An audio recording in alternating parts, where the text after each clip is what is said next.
अस्सलामु अलैकुम मेरे दोस्तों, आज की इस वीडियो में हम आप लोगों को बताने वाले हैं हजरत आदम अलैहिस्सलाम की वफात यानी मौत का वाकया। और हजरत आदम अलैहिस्सलाम से पहले दुनिया में क्या था? ये वो सवाल है जो हम सबके दिमाग में आता है कि कायनात में इंसानों के बसने से पहले आखिर क्या था। एक सहाबी ने हुजूर पाक सल्लल्लाहु ताला अलैहि वसल्लम से सवाल किया कि ए अल्लाह के रसूल सल्लल्लाहु ताला अलैहि वसल्लम, जमीन और आसमान को पैदा करने से पहले हमारा परवरदिगार कहाँ था? आप सल्लल्लाहु ताला अलैहि वसल्लम ने फरमाया कि तब अल्लाह के सिवा और कुछ नहीं था। फिर उसने पानी पर अपना अर्श बनाया जैसे ये उस कायनात की शुरुआत थी। फिर अल्लाह ने कलम को पैदा किया और उसको हुक्म दिया कि लिख, और कलम ने अल्लाह ताला के हुक्म और उसके इल्म से कयामत तक होने वाला सब कुछ लोहे महफूज में लिख दिया। इसके बाद आसमान और जमीन की 6 दिन में तख्लीक की गई यानी पैदा की गई। यमन से आए हुए एक राजदूत ने हुजूर पाक सल्लल्लाहु ताला अलैहि वसल्लम से कहा कि हम आपसे दीन की समझ और कलम की शुरुआत जानने के लिए आए हैं। तो आप सल्लल्लाहु ताला अलैहि वसल्लम ने फरमाया, जिसका मतलब ये है कि सबसे पहले सिर्फ अल्लाह था, उसका अर्श पानी पर था। फिर उसने कलम को पैदा किया और उस कलम ने लोहे महफूज पर कयामत तक होने वाले तमाम वाकयात लिख दिए। फिर आसमान और जमीन को पैदा किया गया। उसकी जो तरतीब यानी तरीका हमें रिवायात से पता चलता है वो कुछ यूं है कि अल्लाह ताला ने हफ्ते के दिन मिट्टी यानी जमीन को पैदा किया। जब अल्लाह ने जमीन बनाई तो वो कांपने लगी। फिर अल्लाह ने इतवार को उसमें पहाड़ बनाया जमीन को सहारा देने के लिए, ऐसे जैसे इसमें कील ठोक दी गई हो। इससे जमीन ठहर गई। पीर के दिन उसमें दरख्त उगाए। मंगल के दिन तकलीफ, मुसीबतें, जरासीम यानी कीटाणु और बीमारियां बनाई। बुध के दिन नूर को पैदा फरमाया। जुमेरात को जमीन में चौपाए यानी 4 पैरों वाले जानवर बनाए और उन्हें जमीन पर फैला दिया। और फिर जुम्मे के दिन की आखिरी घड़ियों में यानी असर के बाद आदम अलैहिस्सलाम को पैदा फरमाया। जैसे अल्लाह तबारक व तआला ने इंसान की पैदाइश से पहले उसकी सुख सुविधाओं के लिए जमीन और उस पर जरूरियात की तमाम चीजें पैदा फरमा दी थी, यानी मखलूक की शुरुआत में आखिरी नंबर पर इंसान को पैदा किया गया। और नस्ल इंसानी में सबसे पहली तख्लीक हजरत आदम अलैहिस्सलाम की थी। वो तमाम इंसानों के बाप हैं। इंसानों की पैदाइश से पहले फरिश्तों और जिन्हों की तख्लीक भी हो चुकी थी। फरिश्ते अल्लाह ताला की वो मखलूक हैं जिनका असल ठिकाना आसमान है और वो जमीन वालों के लिए इस्तिगफार करते हैं। फरिश्तों को नूर से पैदा किया गया, जबकि जिन्हों की पैदाइश आग से की गई और इंसानों की तख्लीक मिट्टी से हुई। इब्लीस जो कि शैतान था वो भी फरिश्तों में से नहीं बल्कि जिन्हों में से था और उसकी तख्लीक भी आग से की गई। कुछ रिवायात से पता चलता है कि आदम अलैहिस्सलाम से 2000 साल पहले जिन्नात पैदा किए गए और जब वो फितना फसाद में हद से आगे बढ़ गए तो अल्लाह ताला ने उनकी तरफ फरिश्तों का एक लश्कर भेजा। उनमें खूब लड़ाई झगड़े हुए और उसमें फरिश्तों ने जिन्हों को तहस नहस कर दिया और वो समंदरों के टापुओं में पनाह लेने पर मजबूर हो गए और आज तक उनके रहने की जगह यही टापू है।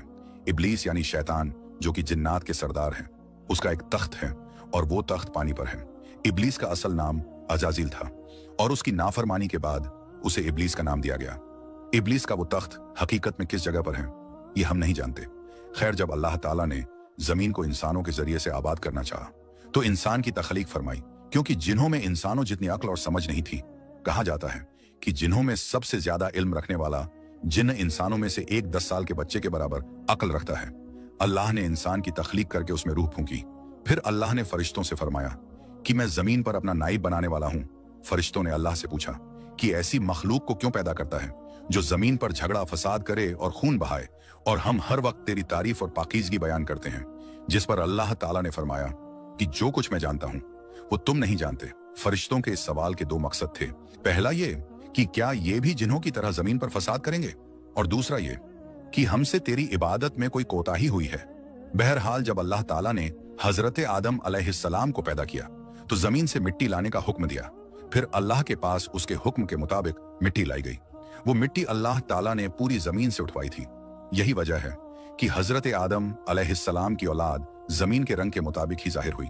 कुछ लाल, कुछ सफेद, कुछ काले और कुछ उसके बीच इस मिट्टी को पानी से भिगोया गया तो ये 3 बन गई। कुरान मजीद में कुछ जगहों पर इंसान की तख्लीक के लिए तुर्राब का लफ्ज आया है, यानी कि सूखी मिट्टी, और कुछ बार 3 का लफ्ज आया है जो कि भीगी हुई या तर मिट्टी को कहते हैं। जब पानी को मिट्टी से भिगोया गया तो वो लेसदार होना शुरू हो गई। फिर अल्लाह ताला ने खुद अपने दस्ते मुबारक से उस मिट्टी से इंसान का ढांचा तैयार फरमाया। अल्लाह ताला ने इंसान की तख्लीक फरिश्तों के सुपुर्द नहीं की बल्कि इंसान को खुद एक मूर्ति की सूरत में ढाला। उसके बाद एक खास वक्त तक उसको छोड़े रखा, यहां तक कि वो गीली मट्टी सूख गई और उसका रंग काला हो गया। और उसमें से बदबू आने लगी।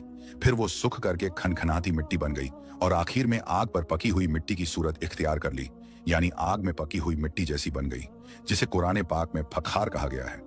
इस मिट्टी के लिए और भी कुछ अल्फाज कुरान मजीद में मिलते हैं, जैसे हुमायून यानी काली मिट्टी, मसनून यानी बदबूदार मिट्टी, सलसाल यानी खनखना कर बोलने वाली मिट्टी। तख्लीक आदम अल्लाह का एक करिश्मा है। इंसानों को एक बेहतरीन शक्ल अता की गई। उस वक्त इंसान का कद बहुत लंबा था और उनके बाद आने वाले लोगों के कद घटते चले गए। इंसानों में सबसे लंबा कद हजरत आदम अलैहिस्सलाम का था। एक रिवायत में हजरत आदम अलैहिस्सलाम का कद 60 हाथ बयान किया गया है। बहरहाल जब अल्लाह ताला ने इंसान का ढांचा बनाकर उसे सूखने के लिए एक खास वक्त तक छोड़े रखा, तो इब्लीस यानी शैतान उसके इर्द गिर्द चक्कर काटने लगा। वो इस ढांचे को बजाकर देखते तो उसमें से ऐसी आवाज आती जैसे खाली मिट्टी के मटके से आती है, और उसने देखा कि ये ढांचा पेट वाला है, तो वो समझ गया कि ये मखलूक अपने आप पर काबू नहीं रख पाएगी। हजरत आदम अलैहिस्सलाम में रूह डालने से पहले फरिश्तों का गुजर उस ढांचे के पास से हुआ, तो वो घबरा गए, और इब्लीस भी ढांचे के आसपास से गुजरता तो ठोकर मारकर कहता कि तुझे किसी खास मकसद के लिए पैदा किया गया है। ये कहकर वो उसके मुंह के रास्ते उसमें दाखिल हो जाता और कमर के रास्ते बाहर आ जाता। और फिर उसने फरिश्तों से कहा कि इससे घबराने की कोई जरूरत नहीं है।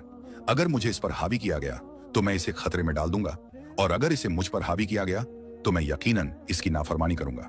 यानी अभी हजरत आदम अलैहिस्सलाम में अल्लाह ताला ने रूह भी नहीं फूंकी थी।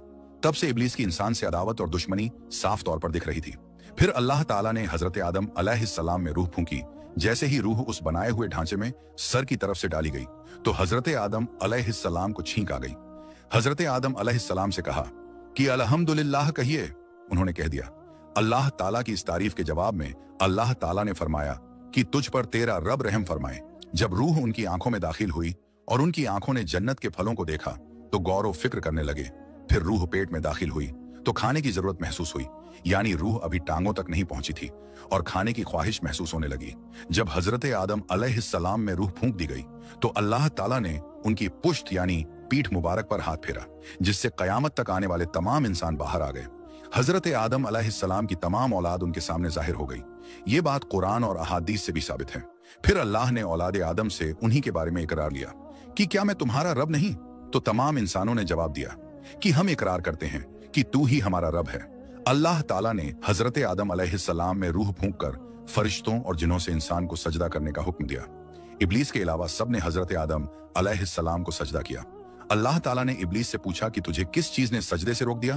तो उसने जवाब दिया कि तूने मुझे आग से पैदा किया है और इसे मिट्टी से, जबकि मैं इससे बेहतर हूं। अल्लाह ताला ने उसकी घमंड पर उसे सजा देते हुए फरमाया, इस जन्नत से उतर जा, तुझे कोई हक नहीं कि तू जन्नत में रहकर तकब्बुर करे। इब्लीस ने जवाब में कहा, मुझे कयामत तक मोहलत दे दे, यानी कि इतनी लंबी उम्र दे कि कयामत तक मुझे मौत ना आए, जबकि तमाम इंसानों को दोबारा जिंदा किया जाएगा। अल्लाह ताला ने फरमाया कि तुझे एक फिक्स टाइम तक मोहलत दे दी गई। फिर इब्लीस ने कहा कि मैं कसम खाता हूं कि मैं इंसानों की गुमराही के लिए तेरे सीधे रास्ते पर बैठ जाऊंगा। फिर मैं उनके आगे से, पीछे से, दाएं से और बाएं से उनके पास आऊंगा, और तू उन्हें शुक्रगुजार हरगिज नहीं पाएगा, सिवाय उनके जो तेरे सच्चे बंदे होंगे, और वो मेरे बहकावे में नहीं आएंगे। अल्लाह ने उसे जलीलो ख्वार करके वहां से निकाल दिया और फरमाया कि उनमें से जो शख्स भी तेरा हुक्म मानेगा, मैं ऐसे तमाम लोगों से जहन्नुम को भर दूंगा और मेरे बंदों पर तेरा कोई अधिकार नहीं होगा। इस तरह यह साफ हुआ कि सबसे पहला गुनाह तकब्बुर था। इसलिए उलमा इकराम के मुताबिक तमाम गुनाहों की जड़ तकब्बुर यानी घमंड है। अल्लाह ने हजरत आदम अलैहिस्सलाम को जाहिल नहीं बल्कि इल्म वाला पैदा किया था। जब अल्लाह ने हजरत आदम अलैहिस्सलाम में पूरी रूह डाल दी तो वो अपने पैरों पर खड़े हो गए। तो अल्लाह ने उन्हें हुक्म दिया कि जाओ फरिश्तों की जमात को अस्सलामु अलैकुम कहो। हजरत आदम अलैहिस्सलाम के सलाम के जवाब में उन्होंने वालेकुम अस्सलाम व रहमतुल्लाह कहा। अल्लाह ताला ने फरमाया कि ये तेरा और तेरी औलाद का आपस में एक दूसरे को तोहफा और हदिया है। अल्लाह ताला ने हजरत आदम अलैहिस्सलाम को शुरू ही में सभी नाम सिखा दिए। वो अल्लाह ताला के हुक्म से आसमान और जमीन की हर चीज का नाम और उनका इस्तेमाल जानते थे। अल्लाह ताला ने इन तमाम चीजों का नाम जब फरिश्तों से पूछा तो वो इन चीजों के नाम नहीं जानते थे। फिर हजरत आदम अलैहिस्सलाम ने इन तमाम चीजों के नाम बताए। तब अल्लाह ताला ने फरिश्तों से फरमाया कि क्या मैंने तुम्हें नहीं कहा था कि मैं वो जानता हूं